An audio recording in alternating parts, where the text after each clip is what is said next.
Day to. ঘুম থেকে উঠে খেলাম প্রচুর পরিমাণে জল। জল খাওয়া কমপ্লিট করে চলে আসলাম ছাদে। ছাদে এসে কিছু এক্সারসাইজ, কিছু উঠাক বাইঠাক কমপ্লিট করে মারলাম, কিছু ডন মারা কমপ্লিট করে মারলাম, কিছু বাইসেপ। বাইসেপ মারা কমপ্লিট করে চলে আসলাম নিচে। এসে কিছু খেলাম, কাজু কিশমিশ খাওয়া কমপ্লিট করে সকালে চালু করলাম রিজনিং মক কমপ্লিট করে চালু করলাম জিকে। জিকে কমপ্লিট করে কিছু খেলাম দই মুড়ি খাওয়া কমপ্লিট করে ফের চালু করলাম রিজনিং চ্যাপ্টার ওয়াইজ।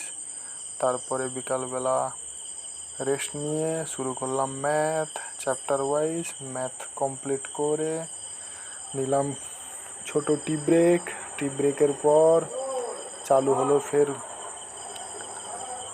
বাইসেপ, কিছু পুশ আপ মারা কমপ্লিট করে সন্ধ্যার দিকে গেলাম একটু ঘুরতে মাঠে বাচ্চারা সব খেলতিছে। তারপরে চলে আসলাম রাতের জিকে কমপ্লিট করে আজকে শেষ হলো আমার ডে টু।